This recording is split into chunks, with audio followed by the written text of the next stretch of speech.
So Todd, what do we have here? Well, this is a 2021 Chrysler 300, and you know, the battery is actually in the trunk, and a lot of cars are in the trunk or under the back seat. Some of them are under the hood, but a lot of them aren't. So when it comes to jumping a battery off, you got to know where the battery is. If it's not up front, there are places for you to do a jump start. In this case, you got this little red protective cover. This is where the positive or the plus would attach, and then you need to look for a post like this to put the negative on, and so you would attach here as opposed to going into the trunk. Okay. That's what it's designed for. All right. So what is the purpose of having a battery for the car? What does the battery actually do?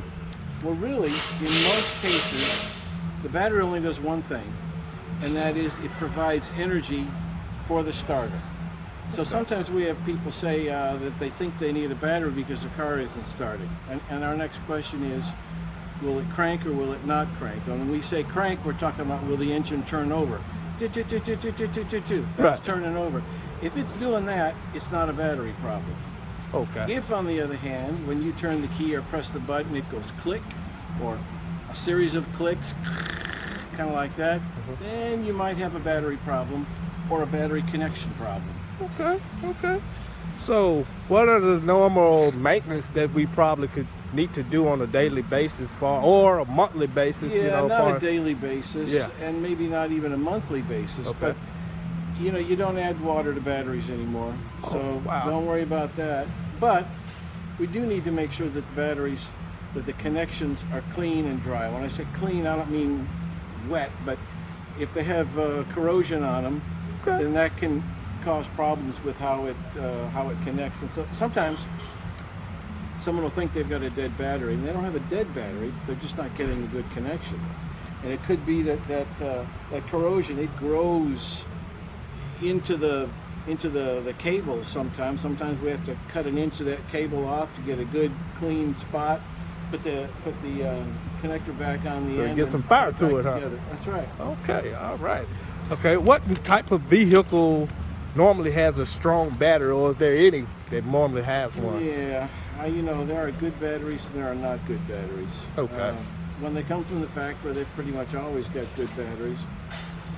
Average life is about 3 years for a battery, but a junk battery, you might only get 1 year out of it. A good battery, you might get 5 years out of it. Okay. But if you buy a battery for $75, it's not a good battery. It's not likely to last a long time. Okay. Now here's a question that you might have to go more into detail to. Say for instance, this battery was low and you hooked up the booster cables. What actually takes place when one battery that's full of fire and another battery that's not full of fire? What actually takes place in that process? Well, you're connecting the two batteries. So when you put the positive on this battery to the positive on another battery, and the same thing for the negative, you're essentially attaching or connecting to that power source in that other vehicle. Okay. And so you're essentially using that battery to start this car. Okay. If you have, after the car is started, the alternator is what actually makes the electrical energy that fires the fuel pump and fires the spark plugs and the fuel injectors and runs the air conditioning, the blower and all that sort of thing. And if the alternator's not putting out, the car might run for a very short period of time and then it'll quit again.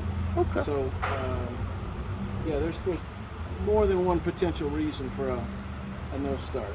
Okay. All right. So how long would you project that a boost should last if you got a weak battery or a battery that needs to be replaced? Yeah. Well, if the battery is bad enough, the car may stay running only until you shut it off again, and then you may need a boost again. Okay. If the battery won't hold a charge, and we see that on occasion, you can boost it off, the car will run normally, and when you shut it off, it may not start again. So there are batteries are measured in terms of cold cranking amps.